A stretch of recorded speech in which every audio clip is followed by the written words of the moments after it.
நெறைய பேருக்கு ஸ்வீட் போலி சாப்பிட்றதுக்கு ரொம்பவே பிடிக்கும். ஆனா, அதுக்கு கொஞ்சம் நெறைய வேலை பார்க்கணும்னு சொல்லி சோம்பேறித்தனப்பட்டுட்டு செய்யாம இருப்போம். ஆல்மோஸ்ட் அதே டேஸ்ட்ல இன்ஸ்டன்ட் போலி எப்படி செய்யுதுன்னு பார்க்கலாமா? இதுக்கு சரியா 1 கப் அளவுக்கு கடலைப்பருப்பு எடுத்திருக்கேன். இது 1லேருந்து 2 மணி நேரம் நல்லா ஊற வச்சுட்டு ஒரு மிக்ஸி ஜார்ல சேர்த்துக்கலாம். இது கூடவே 1 கப் அளவுக்கு பொடிச்ச வெல்லம் சேர்த்துக்கோங்க. கூடவே 1/4 கப் அளவுக்கு தண்ணி சேர்த்துட்டு நல்ல ஒரு ஃபைன் பேஸ்ட்டா இந்த மாதிரி அரைச்சு எடுத்துட்டு ஒரு பவுலுக்கு மாத்திக்கோங்க. இதுல இப்போ 1/2 டீஸ்பூன் அளவுக்கு ஏலக்காய் தூள், 1/2 டீஸ்பூன் அளவுக்கு மஞ்சள் தூள் சேர்த்துட்டு நல்லா மிக்ஸ் பண்ணி விட்டுக்கோங்க.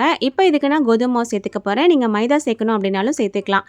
ஒரு 1/2 கப் அளவுக்கு கோதுமை மாவை கொஞ்சம் கொஞ்சமா சேர்த்துட்டு நல்லா மிக்ஸ் பண்ணி விட்டுக்கிறேன். இதுல எக்ஸ்ட்ரா டேஸ்ட்டுக்காக ஒரு 1/4 கப் அளவுக்கு திக்கான தேங்காய் பால் சேர்த்துக்கிறேன். இதுக்கு பதிலா நீங்க காய்ச்சி ஆற வச்ச பால் இல்லைன்னா தேங்காய் பூவா சேர்த்தா கூட நல்லா இருக்கும். இப்போ இது எல்லாத்தையும் சேர்த்து நல்லா மிக்ஸ் பண்ணி எடுத்துட்டோம்னா நம்ம இன்ஸ்டன்ட் போலியோட பேட்டர் சூப்பரா ரெடி ஆயிருச்சு. இப்போ டவால கொஞ்சமா நெய் சேர்த்துட்டு கொஞ்சம் கொஞ்சமா ஊத்தி நம்ம ஒரு போலி மாதிரி சுட்டு எடுத்துட வேண்டியதான். கடலைப்பருப்பை வேக வைக்காம பச்சையா சேர்த்திருக்கோம். அந்த பச்சை வாசம் வருமான்னு சொல்லி யோசிக்க வேணாம். இந்த மாதிரி சுட்டு எடுக்கும் போது பச்சை வாசம் எல்லாமே போயிட்டு டேஸ்ட் சூப்பரா இருக்கும். இது 100% போலி டேஸ்ட் இருக்காது அப்படின்னாலும் ஒரு 80% டேஸ்ட் செம்மையா இருக்கும். கண்டிப்பா ட்ரை பண்ணி பாருங்க.